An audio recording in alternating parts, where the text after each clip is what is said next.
ड्रामे की स्टार्टिंग होती थी, जिस वजह से सीनियर को भी बहुत ही ज्यादा गुस्सा आता है। जैसे ही वो उसे चोट लग जाती है, इसलिए वो तुरंत डम्पलिंग और सीनियर दोनों को अपने पास बुलाते हैं और कहते हैं कि आज मैं जो बातें तुम दोनों को बताने जा रहा हूँ वो बातें ध्यान से सुनना, क्योंकि ये बातें बहुत ही ज्यादा इंपॉर्टेंट है। डम्पलिंग, देखो बेटा, तुम बाकी शिष्य से बहुत ही ज्यादा अलग हो। यहाँ के शिष्य ने जिस ऊर्जा को पाने में और अपने आप को और भी ज्यादा शक्तिशाली बनाने में हमारे शिष्य को 10 साल से भी ज्यादा समय लगा है, लेकिन तुमने उन सारी चीजों को सिर्फ और सिर्फ कुछ ही महीनों में प्राप्त कर लिया है। इससे पता चलता है कि तुम बाकियों से कितनी ज्यादा अलग हो। इसीलिए मैं तुम्हें यहाँ का नया नेता बनाना चाहता हूँ, लेकिन उससे पहले मैं चाहता हूँ कि तुम अपने आप पे आने वाले आपदा को खत्म कर दो। इसीलिए अगर तुम्हारे साथ सब कुछ सही रहा और तुमने अपने आपदा को आने से पहले ही खत्म कर दिया तो तुम यहाँ की नई मास्टर बन जाओगी, लेकिन अगर तुमने ऐसा नहीं किया तो तुम मर जाओगी। ये सुनकर तो डम्पलिंग डर जाती है और कहती है कि ये कितनी भयानक बात है। मास्टर कहते हैं कि देखो, मैं बूढ़ा हो रहा हूँ, इसलिए मुझे नया मालिक ढूंढने की बहुत ही ज्यादा जरूरत है, तुम अपना ध्यान रखना। ऐसा कहते हुए वो अपने मैजिक से एक नए पर्सन को दिखाते हैं जिसका नाम शाओ क्वीन फैन होता है, जो कि शाओ फैमिली का सबसे बड़ा बेटा होता है। मास्टर बताते हैं कि शाओ बहुत ही ज्यादा कोल्ड एंड रूड पर्सन है, इसलिए तुम्हें उसे ठीक करना होगा और उसे तुम्हें इस बात के लिए मनाना होगा कि वो अपने फैमिली की विरासत हासिल करे। डम्पलिंग को समझ में नहीं आता है कि शाओ की विरासत और इसकी आपदा एक दूसरे के साथ कैसे जुड़ी है, लेकिन फिर भी वो मास्टर की बातें मान लेती है और अपने सीनियर के साथ पहाड़ से नीचे जाती है। दूसरी तरफ हम यहाँ के एक और सीनियर को देखते हैं जिसका नाम फेई होता है और ये भी यहाँ का नेता बनना चाहता था, लेकिन छोटी बच्ची डम्पलिंग के होने से वो यहाँ का नेता नहीं बन पा रहा होता है। इसीलिए वो डम्पलिंग को खत्म करने का डिसीजन लेता है और वो कहता है कि मैं अपने आप से वादा करता हूँ कि तुम इस पहाड़ पे दोबारा कभी नहीं आओगे। ऐसा कहने के बाद वो वहाँ के पहाड़ को भी तोड़ देता है। दूर से किसी को पीटते हुए देखते हैं। जब वो ध्यान से देखते हैं तब वो देखते हैं कि शाओ किसी को बहुत ही बुरी तरीके से पीट रहा है, जिसे देखने के बाद ये दोनों पहले बहुत ही बुरी तरीके से डर जाते हैं। इधर हम शाओ को देखते हैं जो कि बहुत ही गुस्सैल किस्म का पर्सन होता है। एक पर्सन ने उसे धोखा दिया होता है, इसलिए वो इस पर्सन को बहुत ही बुरी तरीके से पीटता है।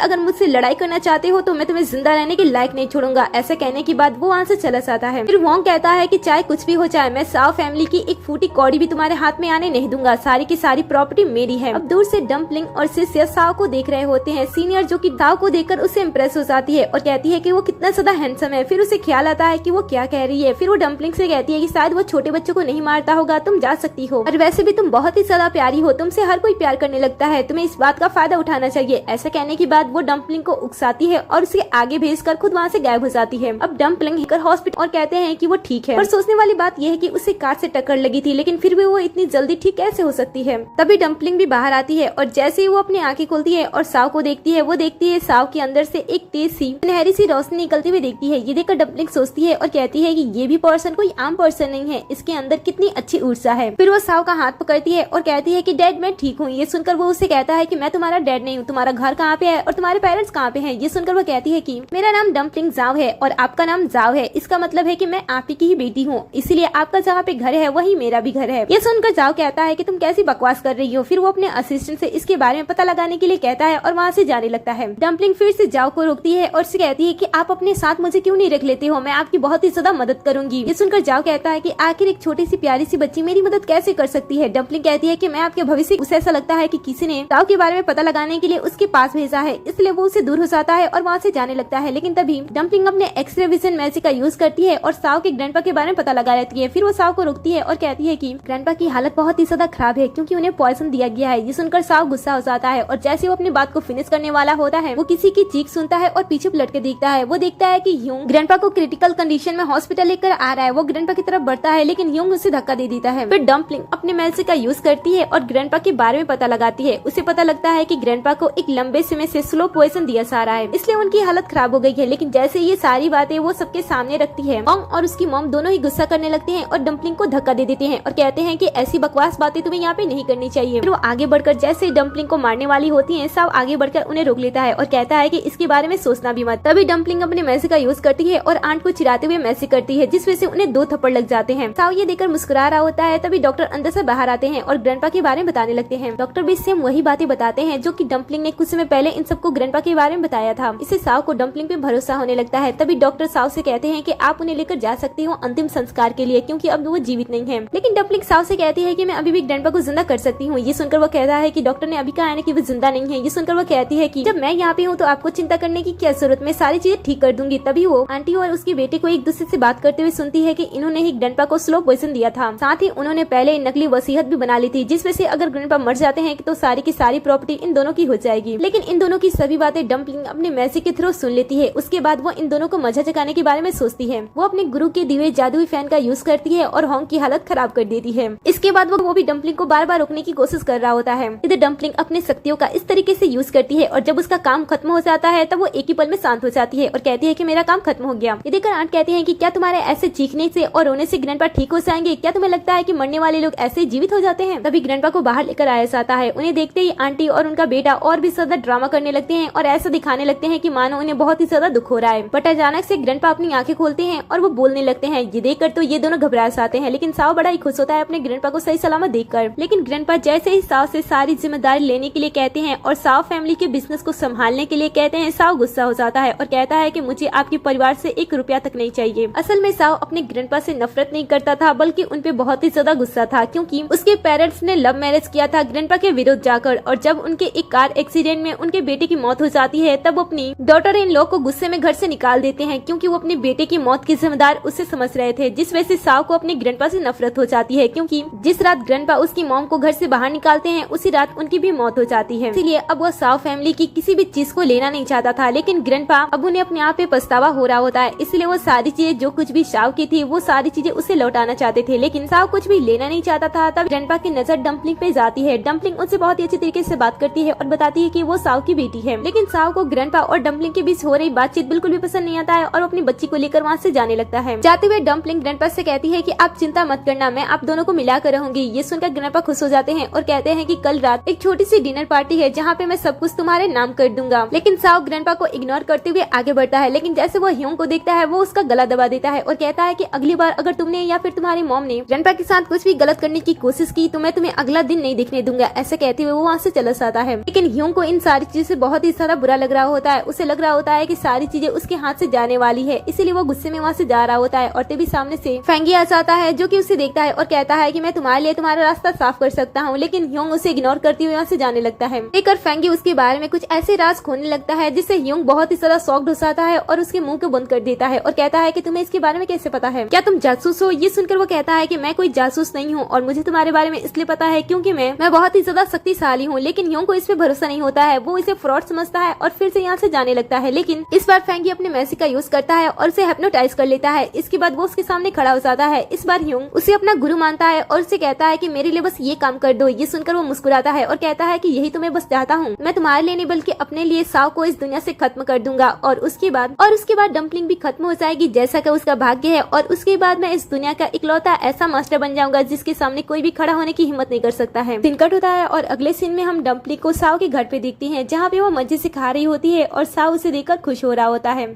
फिर वो बातों ही बातों में उसे बार बार डैड कह रही होती है और देवी साव का असिस्टेंट डम्पलिंग से अपने साथ रहने के लिए मान जाता है।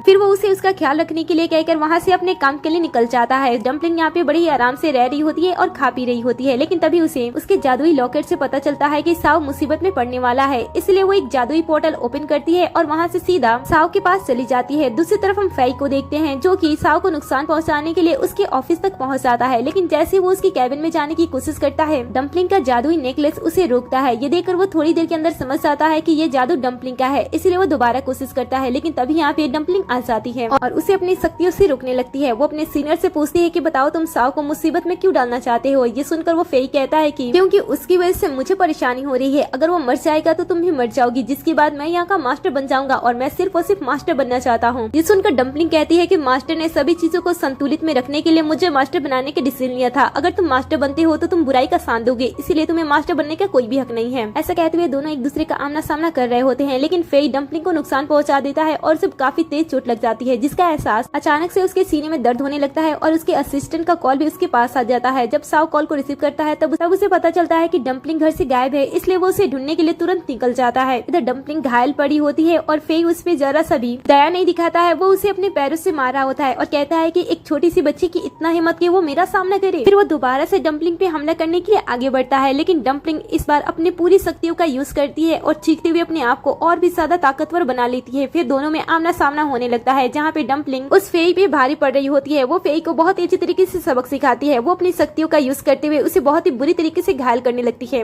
लेकिन इस बार भी वो ज्यादा देर तक फेई का मुकाबला नहीं करती है। अचानक से फेई उठ खड़ा होता है और सीनियर और साव को भी डम्पलिंग के बारे में पता चल जाता है, इसलिए वो उसे बचाने के लिए आगे बढ़ते हैं। और इधर फेई डम्पलिंग को जान से मारने के लिए अपने पास से खंजर निकालता है और डम्पलिंग पे हमला करने के लिए आगे बढ़ता है। लेकिन सही समय पे साव आ जाता है और वो अपनी बच्ची को बचा लेता है। फिर वो जब डम्पलिंग की हालत को देखता है तब उसे फेई पे बहुत ही ज्यादा गुस्सा गुस्सा आता है और फे को बहुत ही बुरी तरीके से पीटने लगता है। फे उसका मुकाबला करने की कोशिश करता है, लेकिन जब वो उसकी ऊर्जा को देखता है वो उसका सामना नहीं कर पाता है, वो बस उसके हाथों से पीटता जाता है। साओ उसे बहुत ही बुरी तरीके से पीट रहा होता है, जो कि डम्पलिंग को पसंद नहीं आता है। इसलिए वो अपने सीनियर से मदद मांगती है और कहती है कि मैं नहीं चाहती हूँ कि डैड के हाथों से कोई मारा जाए, इसलिए मैं चाहती हूँ कि आप उसे लेकर यहाँ से चले जाओ। ये सुनकर सीनियर अपने मैसी का यूज करती है और फे को यहाँ से लेकर गायब हो जाती है। ये दोनों हमें एक अलग दुनिया में दिखाई देते हैं, जहाँ पे फे सीनियर से सवाल करता है कि मास्टर ने उसके साथ ऐसा क्यों किया, जब सारी खूबियां इसमें थी तो उसने ये मास्टर क्यों नहीं बनाया। सीनियर उससे कहती है कि मुझे इसके बारे में कुछ भी नहीं पता है, अगर तुम्हें कोई भी प्रॉब्लम है तो जाकर मास्टर से बात करो। और फिर फे यहाँ से गायब हो जाता है। इधर साओ अपनी बच्ची की जान बचाने के लिए उसे गोद में उठाता है और हॉस्पिटल भागता है, लेकिन सीनियर उसे रोक देती है। ये देखकर साओ गुस्सा करता है और कहता है कि मेरी बच्ची की हालत इसमें बहुत ही ज्यादा खराब है, मुझे हॉस्पिटल जाने दो। लेकिन सीनियर उसे फिर से रोकती है और कहती है कि हॉस्पिटल में इसका इलाज नहीं हो सकता है, इसे मुझे अपने साथ लेकर जाना होगा। ऐसा कहने के बाद वो साओ और डम्पलिंग को अपने साथ लेकर जाती है जहाँ पे जाने। वो सीनियर पे शक करता है और कहता है कि तुम ये क्या कर रही हो। सीनियर उसे बताती है कि मैं उसे अपनी ऊर्जा देकर उसे ठीक करने की कोशिश कर रही हूँ। ये देखकर वो स्माइल करता है और कहता है कि लगता है कि तुम टीवी ज्यादा देखती हो, आखिर आज भी लोग इन सारी चीजों पर भरोसा करते हैं। ये सुनकर सीनियर कहती है कि लगता है कि तुम्हें जादुई शक्तियों के बारे में पता नहीं है। ऐसा कहने के बाद वो मैसी करती है और ब्लैंकेट अपने आप डम्पलिंग के पास आ जाता है। ये देखकर साओ कहता है कि ठीक है मैं मान गया, तुम्हें लगती है, और कहती है कि डम्पलिंग पहाड़ पे रहने वाली एक शिष्य है जिसका भाग्य तुम्हारे भाग्य से जुड़ा हुआ है। अगर वो अपने भाग्य के आपदा से बचना चाहती है तो उसके लिए उसे तुम्हारी मदद करनी होगी और उसके लिए उसे तुम्हें सक्सेसफुल बनाना होगा, और इसीलिए वो चाहती है कि तुम अपने परिवार की विरासत को अपना लो। ये सुनकर साओ कहता है कि आखिर उसने मुझे ही चूज क्यों किया था। ये सुनकर वो सारी सच्चाई बताते हुए उनके पिछले जन्म को उन्हें दिखाने लगती है, जहाँ पे हम देखते हैं कि डम्पलिंग और साओ बाप बेटी होते हैं। ये एक मिडिल फैमिली से होते हैं और एक दूसरे के साथ बहुत ही ज्यादा खुश होते हैं, लेकिन एक दिन अचानक इनके घर में आग लग जाती है और साओ अपनी बच्ची को बचाने के लिए अपनी जान कुर्बान कर देता है, लेकिन उसकी बच्ची भी अपने बाप को मरता हुआ देखकर जीवित नहीं रह पाती है और वो भी अपना दम तोड़ देती है। ये सारी सच्चाई सीनियर साओ के सामने लाती है और बताती है कि ये उन दोनों का दूसरा जन्म है, इसीलिए इनका भाग्य एक दूसरे के साथ जुड़ा हुआ है, ताकि ये दोनों एक दूसरे की मदद कर सकें और एक दूसरे से जुड़ सकें। बल्कि ये सारी चीजें देखने के बाद भी साओ को इस बात पे भरोसा नहीं होता है कि उसे अपने ग्रैंडपा के सारी चीजों को लेना होगा। इसीलिए वो सीनियर से कहता है कि क्या इन सारी चीजों से बाहर आने का कोई और रास्ता नहीं है। तब वो सीनियर बताती है कि नहीं, इसका कोई भी रास्ता नहीं है, अगर होता तो हम तुम्हें पहले ही बता देते। अगर तुम हमारी बातें नहीं मानते हो तो किसी रीजन से तुम्हारा कसन इतना ज्यादा डेंजर हो जाएगा कि वो तुम्हारी जान भी ले लेगा। की बातें सुनकर साओ इसके बारे में इमेजिन भी करने लगता है। इसके बाद वो सीनियर से कहता है कि मैं कभी भी बच्चों को पसंद नहीं करता था और न ही मुझे साओ फैमिली की प्रॉपर्टी चाहिए थी, लेकिन जैसे वो डम्पलिंग को होश में आते हुए देखता है वो सीनियर से कहता है कि पहले मुझे ये सारी चीजें पसंद नहीं थी, लेकिन सिर्फ और सिर्फ डम्पलिंग के लिए मैं वो सारी चीजें करूंगा जो तुम सब चाहती हो। डम्पलिंग को ये जानकर बहुत ही ज्यादा अच्छा लगता है और वो साओ के गले लग जाती है। साओ को भी डम्पलिंग के साथ बहुत ही अच्छा लग रहा होता है, इसलिए वो तुरंत ग्रैंडपा के पास कॉल लगाता है और उन्हें कह देता है कि वो साओ फैमिली की प्रॉपर्टी अपने नाम करना चाहता है, जैसा कि उन्होंने कहा था। ये सब सुनकर डम्पलिंग भी बहुत ही ज्यादा खुश हो जाती है और उसके बाद वो साओ से कहती है कि हमें कुछ ही दिन के बाद ग्रैंडपा से मिलने के लिए जाना होगा, वो सारी प्रॉपर्टी आपके हाथ में ट्रांसफर करेंगे, तो मैं चाहती हूँ कि जब हम उनसे मिले तो उनके लिए एक अच्छा सा गिफ्ट लेकर जाएं जो कि उन्हें पसंद आए। सुनकर साओ कहता है कि हाँ क्यों नहीं, और उसके बाद वो अपने ग्रैंडपा के लिए एक अच्छा सा तोहफा पाने के लिए एक एग्जीबिशन में जाता है, जहाँ डम्पलिंग के साथ उसकी सीनियर भी आई होती है। वो अपनी सीनियर से पूछती है कि आप मेरे साथ यहाँ पे किस लिए आए हो। तब सीनियर डम्पलिंग से कहते हैं कि तुमने फे के साथ बहुत ही बड़ी मुसीबत झेल ली है, इसलिए मुझे तुम्हारी सेफ्टी के लिए तुम्हारे साथ रहना होगा, क्योंकि इस समय तुम कमजोर हो और इस समय तुम फे का मुकाबला अकेले नहीं कर सकती हो, इसलिए मुझे तुम्हारे साथ रहना होगा। ये तीनों एक दूसरे के साथ काफी खुश होते हैं। तभी इस एग्जीबिशन में होंग आ जाता है और जब वो साओ को देखता है वो उसे उकसाने लगता है और कहता है कि तुम्हारे पास इतने पैसे कब से आ गए कि तुम एग्जीबिशन में आना स्टार्ट कर दिए। ये सुनकर डम्पलिंग कहती है कि हम यहाँ पे ग्रैंडपा के लिए तोहफा खरीदने के लिए आए हैं। होंग कहता है कि खरीदो खरीदो, तोहफा कर दो और तोहफा दिखाकर सारी प्रॉपर्टी अपने नाम कर लेना। इस तरीके से वो साओ को उकसा रहा होता है, लेकिन साओ उसे कुछ नहीं कहता है। थोड़ी देर के अंदर यहाँ पे एग्जीबिशन स्टार्ट हो जाती है और आइटम्स आने लगते हैं। पहला item ice crystal glass pillow होता है, वो भी 500 मिलियन वॉन का। फिर सभी लोग अपने अपने अकॉर्डिंग उस आइटम पे बोली लगाने लगते हैं और तभी डम्पलिंग की नजर एक वास पे जाती है जो कि वहाँ पे डेकोरेशन के लिए रखा गया था। डम्पलिंग अपने एक्सरे विजन स्टार्ट करती है और उस वास को देखती है। उसे पता चलता है कि वो काफी ज्यादा कीमती है, इसलिए वो साओ से उस वास को खरीदने के लिए कहती है और बताती है कि वो यहाँ पे बाकी चीजों से सबसे ज्यादा कीमती है। साओ को समझ में नहीं आता है। तभी सीनियर साओ को बताती है कि डम्पलिंग के अंदर कुछ अद्भुत शक्तियां हैं, जिससे कि वो चीजों को बहुत ही अच्छी तरीके से पहचानती है। अगर वो कह रही है कि वो वास खास है तो सच में वो वास खास ही होगा। ये सुनकर साओ होस्ट से उस वास को खरीदने के लिए कहता है। ये सुनकर तो सभी उसका मजाक उड़ाने लगते हैं। वो कहता है कि तुम यहाँ पे एग्जीबिशन के लिए आए हो या फिर ऐसे ही बकवास सी चीजें खरीदने के लिए। सभी साओ को पागल समझ रहे थे। इनफैक्ट जो होस्ट होता है वो भी साओ के साथ अच्छी तरीके से बिहेव नहीं करता है। वो कहता है कि हमारे लिए इस वास की कोई भी कीमत नहीं है, इसलिए इस एग्जीबिशन को अच्छी तरीके से हो जाने दो, उसके बाद मैं इस वास को तुम्हें फ्री में दे दूंगा। इतना कहने के बाद वो एग्जीबिशन को फिर से स्टार्ट कर देता है। ये एग्जीबिशन जीत जाता है। इसके बाद वो ice crystal glass pillow Huang को दे देता है। इसके बाद वो उस वॉच को लेता है और छोटी बच्ची को दे देता है और कहता है कि हमारे यहाँ पे काफी रिच पर्सन आते हैं, आप यहाँ पे आकर इस तरीके की चीजों को खरीद कर हमारे एग्जीबिशन को खराब मत करो, अच्छा होगा कि आप अपनी वाइफ और अपनी बच्ची को लेकर यहाँ से चले जाओ। लेकिन डम्पलिंग उसकी बातों को नहीं सुनती है और वाच को लेने के बाद तोड़ देती है और फिर वो उस वाच के अंदर से एक जेड पत्थर से बनी एक अंगूठी को निकालती है। सभी उस अंगूठी को देखकर हैरान हो जाते हैं क्योंकि इसकी कीमत करोड़ों में होती है। होस्ट तो अपना पूरा का पूरा बिहेवियर लड़की की तरफ से बदल देता है और उसे बहुत ही ज्यादा समझदार बच्ची कहने लगता है और उस अंगूठी को उससे मांगने की कोशिश करने लगता है। लेकिन डम्पलिंग उस अंगूठी को उस होस्ट को नहीं देती है, वो अपने फादर साव को दे देती है और कहती है कि ग्रैंडपा के लिए ये बहुत ही अच्छा गिफ्ट है। इधर होंग भी उस अंगूठी को छीनने की कोशिश करता है लेकिन साव ऐसा नहीं होने देता है। ये देखकर होस्ट भी सामने बढ़ता है और कहता है कि मैंने इस चीज को फ्री में तुम्हें दिया था, अब मैं इस चीज को तुम्हें फ्री में नहीं देने वाला हूँ, तुम्हें इसे लेने के लिए मुझे पैसे देने होंगे। और फिर वो साव से 800 मिलियन वॉन मांगता है उस अंगूठी को उसे देने के लिए और ये सुनकर होंग हंसने लगता है और कहता है कि इसके पास तो उतने पैसे ही नहीं होंगे। और फिर वो अपने मॉम के पास कॉल करता है और उन्हें बताता है कि वो उनके लिए एक बहुत ही खास गिफ्ट खरीदने वाला है। फिर वो चला जाता है। उसके जाते ही साव होस्ट के सामने अपना ब्लैक कार्ड रख देता है, जिसे देखकर तो होस्ट पूरी तरीके से हैरान हो जाता है क्योंकि उसे पता होता है कि ब्लैक कार्ड बहुत ही कम लोगों के पास होता है और इसमें काफी ज्यादा पैसे होते हैं। कार्ड को देखने के बाद होस्ट का बिहेवियर बहुत ही अलग हो जाता है। इसके बाद वो साव के साथ बहुत ही अच्छी तरीके से बात करता है और पैसे कट हो जाने के बाद वो उसे सॉरी भी बोलता है। इसके बाद ये तीनों यहाँ से जाने लगते हैं लेकिन दरवाजे पे उन्हें होंग मिल जाता है और वो उन्हें नीचा दिखाते हुए कहता है कि मुझे तो पहले ही पता था कि तुम उस अंगूठी को नहीं खरीद सकते हो। ऐसा कहने के बाद वो आगे बढ़ता है और होस्ट पाता है और तभी यहाँ पे फेई आ जाता है और उसे उसका गुस्सा कंट्रोल करने के लिए कहता है। वो कहता है कि मेरी शक्तियाँ अभी कमजोर है लेकिन कल वो पूरी तरीके से ठीक हो जाएंगे, उसके बाद हम मिलकर उन्हें सबक सिखाएंगे। सीन कट होता है और अगले सीन में हम ग्रैंडपा को देखते हैं जो कि पूरी प्रॉपर्टी साव के नाम पे करने के लिए एक छोटी सी पार्टी रखे होते हैं। इसलिए सारे लोग बात कर रहे होते हैं कि सारी प्रॉपर्टी किससे मिलने वाली है, क्या वो योंग को मिलने वाली है या फिर साव को मिलने वाली है। ग्रैंडपा सभी को कुछ समय के लिए शांत रहने के लिए कहते हैं और कहते हैं कि कुछ समय के बाद रिजल्ट सबके सामने आ ही जाएगा तो पता चल जाएगा कि मेरा वारिस कौन बनने वाला है और कौन साव फैमिली को आगे चलकर संभालने वाला है। अब होंग को तो पता होता है कि ग्रैंडपा साव का इंतजार कर रहे हैं, इसलिए वो बहुत ही ज्यादा गुस्सा कर रहा होता है। लेकिन उसकी मॉम उसे समझाती हैं और कहती हैं कि तुमने तो बताया था कि तुमने एक पर्सन को हायर किया है साव को खत्म करने के लिए, तो तुम इतनी ज्यादा चिंता क्यों कर रहे हो, जरूर वो अपना काम पूरी तरीके से खत्म कर लेगा, इसलिए तुम्हें चिंता नहीं करनी चाहिए। दूसरी तरफ हम फेई को देखते हैं जो कि डम्पलिंग साव और सीनियर को जाते हुए रोक लेता है और उन्हें जाने नहीं देता है। ये देखकर सभी उसका मुकाबला करने के लिए कार से बाहर निकलने की कोशिश करते हैं लेकिन सीनियर सभी को रोकती है और कहती है कि इसमें हमारे पास ज्यादा समय नहीं है, इसलिए इसमें सबसे ज्यादा इम्पोर्टेंट ये है कि तुम दोनों को वहाँ पे जाना चाहिए, इसे तुम्हें अकेले ही संभालूंगी। इतना कहने के बाद वो कार से अकेले ही बाहर आ जाती है और फेई को रोकने लगती है। अभी डम्पलिंग और साव भी समय रहते यहाँ से निकल जाते हैं लेकिन फेई वो सीनियर पे कोई भी दया नहीं दिखाता है, वो सीनियर पे बहुत ही भारी वार करता है जिस वजह से सीनियर की हालत खराब हो जाती है। इधर ग्रैंडपा स्टेज पे आते हैं और एक छोटी सी स्पीच देने लगते हैं। वो बताते हैं कि उन्होंने यहाँ तक पहुँचने में कितना ज्यादा मेहनत किया है। फिर वो कहते हैं कि आज मैं एक ऐसे पर्सन को ये सारी चीज देने वाला हूँ जो कि इसका सही हकदार है, तो क्या आप सब उसके लिए थोड़ी देर मेरी तरफ से इंतजार कर सकते हो, क्योंकि मुझे ऐसा लग रहा है कि उसे यहाँ आने में टाइम लग रहा है, इसलिए मैं आप सभी से कुछ समय चाहता हूँ। ये सुनकर तो सभी लोग ग्रैंडपा की बात मान लेते हैं लेकिन उन्हें ये भी पता चल जाता है कि शायद वो हुआंग को अपना प्रॉपर्टी नहीं देने वाले हैं, इसीलिए वो ग्रैंडपा से बात करते हैं और कहते हैं कि आप अपनी सारी प्रॉपर्टी किसी नए पर्सन को देने जा रहे हो जिसे हम आज तक मिले भी नहीं है, तो आगे चलकर हम उस पर्सन के साथ काम कैसे कर सकते हैं। और वैसे भी जिस पर्सन को सही समय पे सही जगह पे पहुंचने की तमीज नहीं है उसके साथ हम बिजनेस तो नहीं ही करना चाहेंगे, लेकिन सिर्फ और सिर्फ आपके लिए हम कुछ समय तक उस पर्सन का इंतजार कर सकते हैं, अन्यथा वो अगर नहीं आता है तो आपको हुआंग को ही सारी प्रॉपर्टी देनी होगी। सुनकर ग्रैंडपा भी इनकी बातें मान लेते हैं। इधर हम साव और डम्पलिंग को देखते हैं। जैसे ये लोग सही समय पे सही जगह पे पहुंचते हैं, सामने काफी सारे बॉडीगार्ड्स होते हैं जो कि उन्हें रोकते हैं, इसलिए डम्पलिंग मैजिक करती है और उन्हें हराने लगती है। फिर वो अपने डैड से कहती है आपको वहाँ पे चले जाना चाहिए। साव कहता है कि मैं इतना भी ज्यादा निर्दयी नहीं हूँ जो अपनी बच्ची को इतने सारे बॉडीगार्ड्स के साथ अकेले छोड़कर यहाँ से चले जाऊँ। में होते हैं और समय खत्म हो जाता है। फिर सभी लोग ग्रैंडपा के ऊपर दबाव डालने लगते हैं कि ग्रैंडपा जल्द से जल्द अपना डिसीजन ले, इसलिए ग्रैंडपा ना चाहते हुए भी अपना फैसला सुनाने जा ही रहे होते हैं। लेकिन तभी यहाँ पे साव की एंट्री हो जाती है, वो भी डम्पलिंग के साथ। ये लोग अपने साथ काफी सारे नायाब उपहार भी लाए होते हैं। ग्रैंडपा जब डम्पलिंग और साव को देखते हैं तब वो काफी ज्यादा खुश होते हैं। फिर जब वो उनके नायाब उपहार को देखते हैं तब वो और भी ज्यादा खुश हो जाते हैं। इसके बाद वो डम्पलिंग से भी मिलते हैं। सबसे मिल लेने के बाद वो फाइनली सबके सामने अपने उत्तराधिकारी का नाम लेते हैं और कहते हैं कि मैं अपनी सारी की सारी प्रॉपर्टी साव के नाम करना चाहता हूँ। लेकिन ये सुनने के बाद होंग इसका विरोध करने लगता है, साथ ही उसकी माँ भी विरोध करने लगती है, यहाँ तक कि कंपनी के बोर्ड मेंबर भी इसका विरोध करने लगते हैं और कहते हैं कि हम इस बात के लिए राजी नहीं है कि आप सारी की सारी प्रॉपर्टी एक ऐसे पर्सन के नाम कर दो जिसे बिजनेस चलाने के बारे में कुछ भी नहीं पता है। हम होंग को अच्छी तरीके से जानते हैं, हमें पता है कि वो बिजनेस बहुत ही अच्छी तरीके से चलाता है, इसलिए आपको साव को सारी प्रॉपर्टी नहीं देनी चाहिए। अगर देना ही है तो अपना घर और अपना प्रॉपर्टी दो, लेकिन कंपनी उसके नाम करने की कोई जरूरत नहीं है। अगर आप ऐसे करते हो तो हम आपका विरोध करेंगे। सभी लोग विरोध करने लगते हैं, यहाँ तक कि होंग साओ से कहता है कि तुम्हें तो पहले ये प्रॉपर्टी नहीं चाहिए थी, लेकिन अब यहाँ पे आकर ये सारी चीजें तुम्हें क्यों चाहिए? मैं तुम्हें ये सारी चीजें किसी भी कीमत पे नहीं लेने दूंगा। ये सब चल ही रहा होता है, तभी डम्पलिंग नोटिस करती है कि उसका समय धीरे धीरे बहुत ही ज्यादा खत्म हो गया है और अब उसके पास बस कुछ ही सेकंड बचे हुए हैं। ये सुनकर डम्पलिंग अपने पिता साओ से कहती है कि अब मेरे पास ज्यादा समय नहीं है, आपको प्रॉपर्टी के पेपर पे साइन कर देना चाहिए। ये सुनकर साओ प्रॉपर्टी के पेपर पे साइन करने के लिए आगे बढ़ता है, लेकिन होंग और उसकी मॉम उसे रोकने की कोशिश करने लगती है। तब डम्पलिंग अपने मैजिक का यूज करती है और उन्हें रोकती है। तब जाकर साओ पूरे प्रॉपर्टी पे साइन करता है और इस तरीके से समय रहते सारी चीजें कंप्लीट हो जाती हैं। लेकिन अभी भी बोर्ड मेंबर साओ को अपना बॉस नहीं मान रहे होते हैं और कहते हैं कि हम तुम्हें अपना बॉस नहीं मानेंगे, चाहे कुछ भी हो जाए। पहले तो साओ उन्हें डराता है और कहता है कि ये तुम्हारी मर्जी है, मुझे बॉस मानना है तो मानो, नहीं तो यहाँ से निकल जाओ। लेकिन अगर तुम सबको लगता है कि मैं कोई अच्छा आदमी नहीं हूँ, मैं काम अच्छी तरीके से नहीं कर सकता हूँ, तो मैं कुछ लोगों की सच्चाई तुम सबके सामने लाना चाहता हूँ। ऐसा कहने के बाद वो अपने असिस्टेंट से यहाँ पे एक पेपर मंगवाता है और सबको उसे दिखाता है और कहता है कि तुम सब यहाँ पे देख सकते हो कि इन्होंने मिलकर ग्रैंडपा को जहर देकर जान से मारने की कोशिश की थी। साथ ही इन दोनों ने मिलकर कंपनी में लाखों का घोटाला भी किया हुआ है, जिसे तुम सब साफ साफ यहाँ पे देख सकते हो। ये सुनकर बोर्ड मेंबर कहते हैं कि माना कि उन दोनों में कमियां हैं, लेकिन तुम्हारे अंदर भी कमी है और तुम बिजनेस कैसे चला सकते हो जब तुम्हें बिजनेस के बारे में कुछ भी पता नहीं है। ये सुनकर साओ का असिस्टेंट सामने आता है और साओ के रियल आइडेंटिटी के बारे में सबको बताता है और बताता है कि साओ कितनी बड़ी कंपनी का मालिक है। उसके बारे में किसी को पता नहीं है, क्योंकि उसने अपनी कंपनी का नाम सबसे छुपा कर रखा है, जिससे किसी को पता न चले कि वो कंपनी साओ की कंपनी है। फिर वो साओ का सिग्नेचर भी सबको दिखाता है, जिससे देखकर सबको विश्वास हो जाता है कि साओ उनकी कंपनी को अच्छी तरीके से संभाल सकता है। अब इसके बाद ग्रैंडपा हुआंग और उसकी मॉम से काफी ज्यादा गुस्सा होते हैं, इसलिए उन दोनों को पुलिस के हवाले कर देते हैं। जो कुछ भी उन्होंने उसके साथ किया था, इसलिए उनके हाथों में अब फूटी कौड़ी भी नहीं लगती है। सब कुछ ठीक हो जाता है, लेकिन तभी अचानक से डम्पलिंग की हालत खराब हो जाती है और वो बेहोश हो जाती है। ये देखकर साओ उसे वहाँ से लेकर जाता है और उसे जगाने की कोशिश करता है, लेकिन वो देखता है कि उसे हाई फीवर है। सीनियर को ढूंढने के लिए अपने असिस्टेंट से कह देता है, लेकिन असिस्टेंट को सीनियर के बारे में पता नहीं चलता है। लेकिन तभी अचानक से सीनियर यहाँ पे आ जाती है, जो कि जख्मी हालत में होती है। लेकिन डम्पलिंग को देखने के बाद वो उसे ठीक करने की कोशिश करने लगती है। कुछ ही समय के अंदर डम्पलिंग ठीक हो जाती है। इसके बाद सीनियर डम्पलिंग को वापस पहाड़ पे जाने के लिए कहती है और कहती है कि तुम्हें पता है ना कि हम पहाड़ से नीचे 10 दिन से ज्यादा नहीं रह सकते हैं। अगर हम ऐसा करते हैं तो हमारे धीरे धीरे काम करना बंद कर देंगे और हम मर जाएंगे, इसलिए हमें वापस चले जाना चाहिए। लेकिन डम्पलिंग अपने डैड को छोड़कर यहाँ से जाना नहीं चाहती थी। वो कहती है कि मैं वहाँ पे जाकर मास्टर नहीं बनना चाहती हूँ, बल्कि मैं यहाँ पे अपने डैड के साथ रहना चाहती हूँ। लेकिन अब साओ भी डम्पलिंग की हिफाजत चाहता था, इसलिए वो साओ के सामने ऐसा दिखाने की कोशिश करता है कि उसे उसके साथ नहीं रहना। कहती है कि मुझे पता है कि आप मुझे पसंद करते हो और चाहते हो कि मैं आपके साथ रहूं, लेकिन वो उसी के सामने बुरा बनने के लिए उसे धक्का देता है और कमरे से बाहर निकाल देता है। साथ ही वो और भी ज्यादा बुरा देखने के लिए सीनियर को भी घर से बाहर निकाल देता है और दरवाजे को बंद कर देता है, क्योंकि उसे ऐसा लग रहा था कि वो दोनों की जिंदगी बर्बाद कर रहा है। डम्पलिंग दरवाजे को खोलने की बहुत ही ज्यादा कोशिश कर रही होती है, लेकिन कुछ समय के बाद अचानक से उसकी आवाज आना बंद हो जाता है। ये देखकर साओ घबराकर दरवाजा ओपन करता है। तब वो देखता है कि सीनियर बेहोश पड़ी हुई है और डम्पलिंग उसे कहती है कि मुझे पहाड़ पे जाने का वापस रास्ता नहीं पता है, इसलिए क्या मैं यहाँ पे कुछ दिनों तक रह सकती हूँ। अब डम्पलिंग बहुत ही मासूमियत के साथ ये क्वेश्चन कर रही होती है, इसलिए साओ उसे अपने आप से दूर नहीं कर पाता है और उसे वापस ले लेता है। इस समय सीनियर भी बेहोश पड़ी होती है और डम्पलिंग उसे देखने के बाद अपने डैड से कहती है कि मेरे पास अभी और 3 दिन है, मैं अभी और 3 दिन पहाड़ से नीचे रह सकती हूँ, तो क्या मैं आपके साथ रह सकती हूँ। साओ को ये देखकर बुरा लग रहा होता है कि वो डम्पलिंग के साथ किस तरीके से व्यवहार कर रहा था और डम्पलिंग अभी भी उसके साथ अच्छी तरीके से व्यवहार कर रही है, इसलिए वो उसे सॉरी बोलता है और कहता है कि मुझे माफ कर देना। डम्पलिंग तो उसे ऐसे दिखाती है कि जैसे साओ की बातों से उसे कोई भी फर्क नहीं पड़ा है। तभी साओ की नजर सीनियर पे जाती है, जैसा वो सीनियर को ठीक होने में कितना ज्यादा समय लगेगा। तब डम्पलिंग बताती है कि जिस तरीके से आपकी ऊर्जा उनके अंदर ट्रांसफर हो रही है, उन्हें 1 महीना लग जाएगा ठीक होने में, लेकिन हम तो ज्यादा दिन तक यहाँ पे नहीं रह सकते हैं ना। वैसे अगर आप अपनी ऊर्जा दूसरी तरीके से उनके अंदर ट्रांसफर करते हो तो शायद ये सारी चीज जल्दी भी हो सकती है। ऐसा कहकर तीनों एक ही जगह पे सो जाते हैं। कुछ समय के बाद दोनों की आंखें खुलती है और दोनों अपने आप को इस तरीके से क्लोज देकर थोड़े से एम्बैरेस हो जाते हैं। इसके बाद साओ एक्सप्लेन करने की कोशिश करता है कि वो यहाँ पे क्या कर रहा था, लेकिन सीनियर को भी इसके ऊर्जा के बारे में पता होता है, इसलिए वो इस पे ज्यादा शक नहीं करती है। और तभी डम्पलिंग अपने हाथों में दलिया लेकर यहाँ पे आती है और कहती है कि आपको इसे खा लेना चाहिए। सीनियर ये देखकर उससे पूछती है कि तुम्हें तो दलिया बनाना नहीं आता है। डम्पलिंग कहती है कि तो क्या हुआ, मेरे पास मैजिकल पावर तो है और साथ ही मास्टर ने मुझे वो मैजिकल फैन भी तो दिया है, उसके थ्रू मैंने ये सारी चीजें बहुत ही अच्छी तरीके से बना ली है। इतना कहने के बाद वो दलिया के कटोरा साओ के हाथ में रख देता है और उसे सीनियर को